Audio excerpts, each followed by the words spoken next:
Hey everyone, so you want to learn how to play the fantastic two-player deduction game A Little Wordy? Well, you've come to the right place. We're going to jump right in and get you ready to play.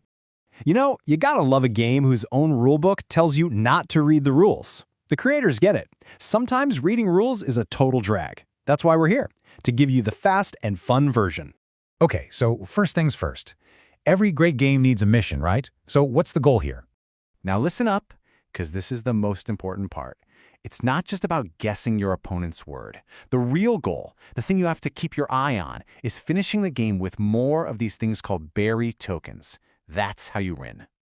All right, mission accepted. Now it's time to gear up and get everything ready for this little battle of words.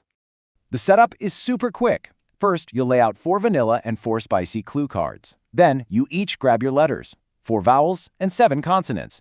Next, you'll secretly cook up a word with your letters and write it down behind your shield. And now, for the best part, step 4, you swap all 11 of your tiles with your opponent. Yeah, you heard that right. The letters you have in front of you are the exact letters your opponent used to make their secret word. Pretty clever, huh? Okay, so the trap is set, the letters are swapped, now the game really gets going. Let's talk about what you actually do when it's your turn. So when it's your turn to play, it all boils down to one single strategic choice. You're trying to figure out their word, but how you do it is everything. And here are your 2 options. You can activate a clue, which is great for getting information, but there's a cost. You have to give your opponent berry tokens. Or you can just go for it. You can try to guess their secret word. But be careful. If you guess wrong, your opponent gets 2 berry tokens and your turn is over, just like that. It's this constant, tense balancing act. Now let's dig into those clues, because this is where all the strategy lives. You don't just have one type of clue, you've actually got 2 different flavors to pick from. Think of it like this. Vanilla clues are your safe bet. They're reliable, they're straightforward, they're always going to help you out. Spicy clues, well, they're the wild cards. They're risky. They can give you a massive, game-changing piece of information, but sometimes you have to reveal a little something about your own word in the process. And reading the clue cards is a piece of cake. You've got the action, that's just the name you say out loud. You've got the instructions, which tell you exactly what to do. And you've got the berry value, which is the price. It's how many of those precious tokens your opponent gets to snatch up from the bank for the info you're about to get. So you've been going back and forth, asking for clues, gathering tokens, and you think you've finally cracked the code. How do you actually seal the deal? Okay, the first thing, the most obvious thing, is you have to guess their word correctly. That's what kicks off the endgame. But, and this is a huge but, that doesn't mean you've won, not necessarily. This is the moment of truth.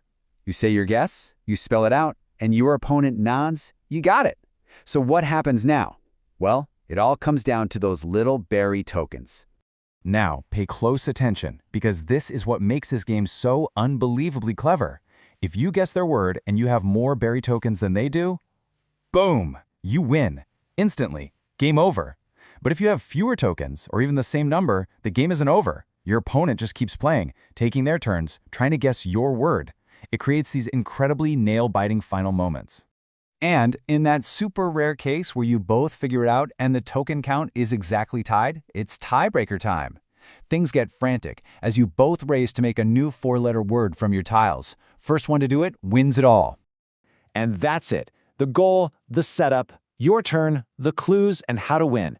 You officially know everything you need to know to jump into your first game of A Little Wordy.